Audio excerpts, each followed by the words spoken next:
Hi, my name's Angie Beaupre, and today I would like to share a story called The Paper Bag Princess, written by Robert Munsch, illustrated and art done by Michael Martichenko, and also done by Feltboard. The reason I chose this story today to share was because it shows us a good model of being a good friend, not being a good friend, and what it is to be boastful and greedy and mean. And I think it is a good lesson for kids to see what being a good friend looks like and how we should model not being a good friend and what we can do to fix that. There are many role play activities that you can do afterwards. Dress up, they can change the characters, the ending, they can decide things that don't make us a good friend and what we should do to change that.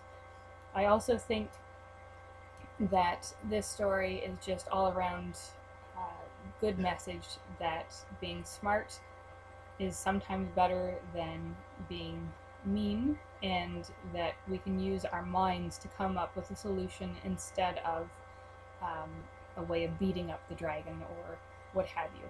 So today I would like to read that story. The Paper Bag Princess by Robert Munsch. Elizabeth was a beautiful princess. She lived in a castle with expensive princess clothes, and she was going to marry a prince named Ronald.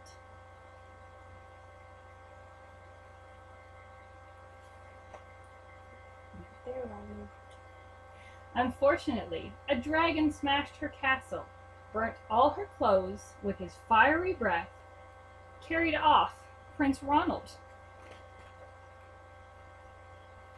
Elizabeth decided to chase the dragon to get Ronald back. She looked everywhere for something to wear, but the only thing that she could find that was not burnt was a paper bag. So she put on the paper bag and followed the dragon. He was easy to follow because he left a trail of burnt forests and horses' bones.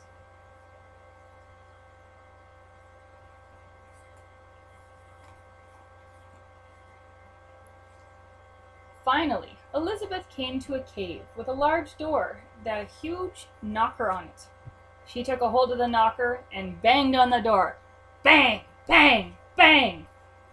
The dragon stuck his nose out of the door and said, "Well, a princess. I love to eat princesses, but I have already eaten a whole castle, and I am very busy, dragon. Come back tomorrow." He slammed the door so fast that Elizabeth almost got her nose caught. Elizabeth grabbed the knocker, Ow. banged the door again. The dragon stuck his nose out of the door and said, "Go away! I love to eat princesses, but I have already eaten a whole castle today, and I am such a very busy dragon. Come back tomorrow." "Wait!" Elizabeth shouted. No. "Is it true that you are the smartest, fiercest dragon in the whole world?" "Yes," said the dragon. "Is it true," said Elizabeth, "that you can burn up 10 forests with your fiery breath?" "Oh, yes," said the dragon. He took a huge, deep breath and breathed it out, so much fire that he burnt up 50 forests. "Fantastic," said Elizabeth. The dragon took another huge breath and breathed out so much fire that he burnt up 100 forests. "Magnificent," said Elizabeth. And the dragon took another huge breath, but this time nothing came out. The dragon didn't even have enough fire left to cook a meatball. Elizabeth said, "Dragon, is it true that you can fly around the world in just 10 seconds?" "Why, yes," said the dragon. And he jumped up, flew all the way around the world in just 10 seconds. He was very tired when he got back, but Elizabeth shouted, "Fantastic! Do it again!" So the dragon jumped up and flew around the world in just 20 seconds. When he got back, he was too tired to talk. He laid down and went straight to sleep. That one. This one.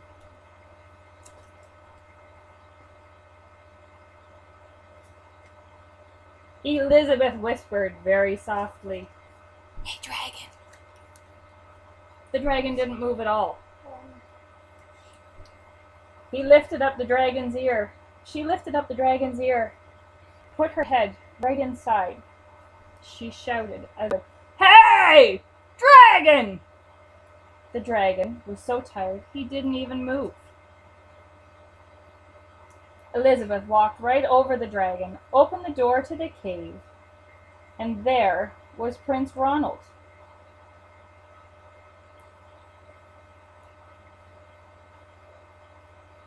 He looked at her and said, "Elizabeth, you're a mess. You smell like ashes, your hair is all tangled, you're weary and you're wearing a dirty old paper bag. Come back when you were dressed like a real princess." "Ronald," said Elizabeth, "your clothes are very pretty, your hair is very neat, you look like a real prince, but you are a bum." They didn't get married after all. The end.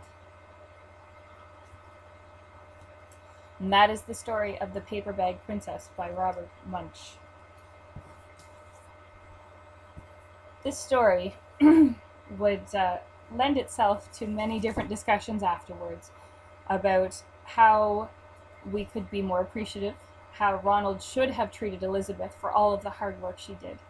The children would enjoy such activities as dress up, role play, appropriate ways to treat each other, and they could draw pictures, do sketches, they could make storyboards, they can discuss any different variations of the story that they would like to see changed.